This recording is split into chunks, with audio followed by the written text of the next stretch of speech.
guys! Come back to our YouTube channel. So, ngayon, mag-tour kami ng Camp Heavens View. So, samahan nyo kami doon sa baba. So, doon lang tayo magkita later. So, tara guys. Nandito na tayo sa basketball court. Sa court. Tapos, dito tayo mag-tour, ganon. So, tara guys.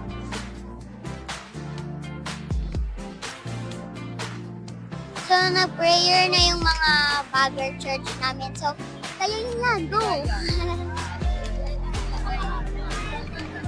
So, di ba, nagtawa-tawa pa talaga kasi na-enjoy nila yung youth camp natin. So, muna sila, nag-shake hands kasi maglaro sila. And, di ba, paano kung hindi sila mag-shake hands? Mag-aaway sila, di ba? Kailangan mo na mag-shake hands before maglaro. Ganon.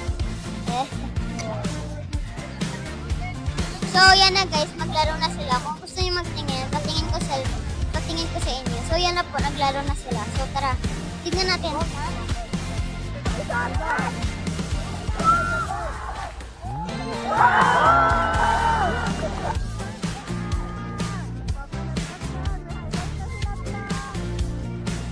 Anong masasabi mo sa basketball? Ang masasabi ko lang is God is good.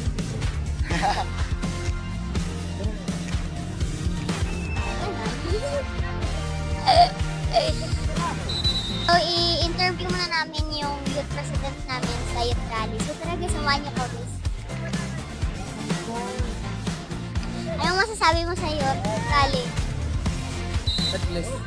God bless. So, talaga, samahan niyo ako. Mag-interview tayo dyan sa mga people na nandyan sa labas. Kasi youth rally kasi na yun. Kaya maraming tao. And, tara, sabihin mo.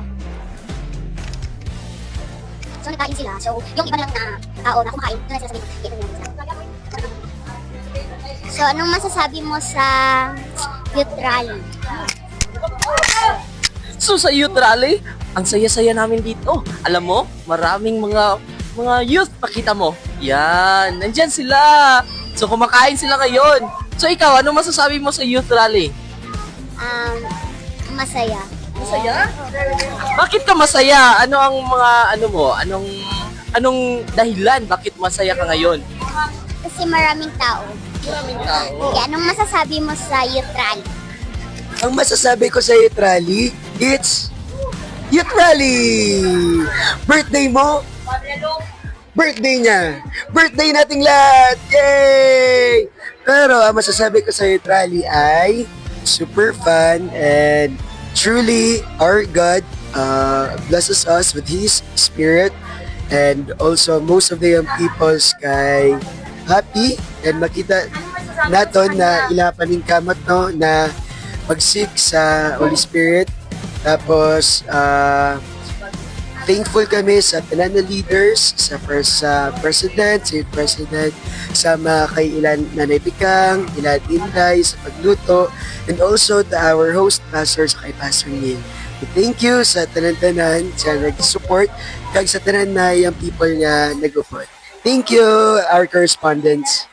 Thank you so much, Kuya Charles, for magsabi ng about kay God. So, mag-interview tayo dito sa Nagkakain and Tara. So, unahin natin yung interview si Teacher Sandra kasi nag-preach siya kanina. So, sabihin natin anong masasabi niya. So, tara. Teacher, anong masasabi mo sa preaching contest kanina? Guys, actually, during sa preaching contest, ang damo namin na-learn. And I hope nga yung mga message sa preaching contest is ma-apply sa mga youth. That would be all. Thank you. Yay! So, masaya daw siya kasi nag-preach kasi siya kanina ng contest. So, ewan ko, first ba siya? Second? Ay, hindi pa, mamaya pang award, okay? So interview natin si teacher girl kasi di pa natin siya na-interview yung kahapon kaya na yun lang. So, punta na teacher guys. Teacher, ano masasabi mo sa youth rally? Kaya mo yan. Nahihiya po ako. Masasabi ko lang po, this youth rally is so amazing and I'm speechless Thank you so much for this opportunity, Miss Adriana Cresta, to be interviewed by the most renowned vlogger around the world. Thank you. Anong masasabi mo sa youth rally? So, good afternoon everyone. Ang masasabi ko lang sa youth rally ngayon ay masaya, super enjoy, nakaka-bless yung mga lectures, masarap yung mga pagkain at yun lang. Thank you. Yeah. Anong masasabi mo sa youth rally? Masaya. Maraming pagkain. Maraming daw pagkain tsaka masaya. Masaya naman talaga.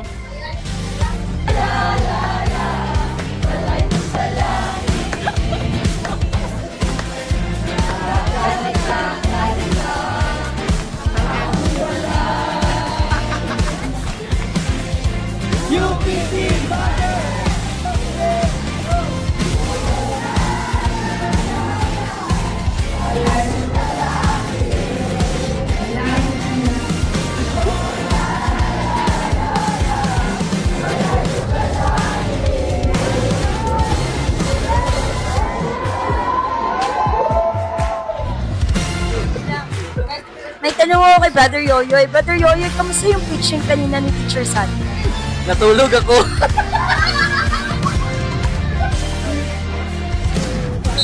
So, yung bola nung doon sa bago. It's time for the second quarter na, guys. Break time muna.